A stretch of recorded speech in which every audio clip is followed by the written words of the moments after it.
সূরা Nahal আয়াত ৭২। বিসমিল্লাহির রহমানির রহিম। ওয়াল্লাহু জাআলা লাকুম মিন আনফুসিকুম আজওয়াজাও ওয়া জাআলা লাকুম মিন আজওয়াজিকুম বানিনা ওয়া হাফাদাতাও ওয়া রাযাকাকুম মিনাত তাইয়্যিবাতি আফাবিল বাতিলি ইউমিনুনা ওয়া বিনি'মাতিল্লাহি হুম ইয়াকফুরুন। শুরু আল্লাহর নামে। আল্লাহ তোমাদের জন্য তোমাদের মধ্য হতে জোড়া সৃষ্টি করেছেন এবং তোমাদের যুগল হতে তোমাদের জন্য পুত্র নাতি সৃষ্টি করেছেন এবং উত্তম জীবনোপকরণ দান করেছেন। তবুও কি তারা মিথ্যাতে বিশ্বাস করবে এবং আল্লাহর অনুগ্রহ অস্বীকার করবে? এই আয়াতে আল্লাহ সুবহানাহু ওয়া তাআলা কি বুঝিয়েছেন, আসুন আমরা নোমান আলী স্যারের বক্তব্য শুনি। তিনি ভালো করেই জানেন কাকে কার পরিবারে রাখতে হবে এবং কাকে কার সাথে জেনেটিক্যালি সংযুক্ত করতে হবে। এমনকি তিনি আপনার শ্বশুরবাড়ির ব্যাপারেও প্ল্যান করে রেখেছেন। ইন্না লিল্লাহি ওয়া ইন্না ইলাইহি রাজিউন।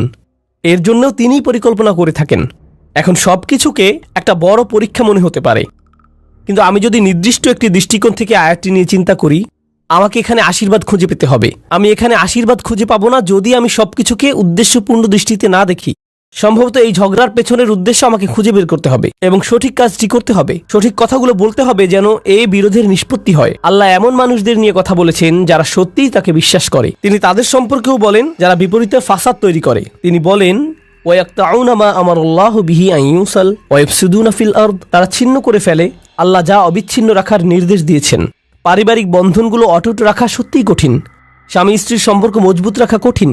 সন্তান সন্ততিদের মাঝে বন্ধন বজায় রাখা কঠিন। ভাই বোনদের মাঝে রাগারাগি তীব্র আকার ধারণ করতে পারে। পিতামাতা এবং সন্তানদের মাঝেও রাগারাগি তীব্র আকার ধারণ করতে পারে।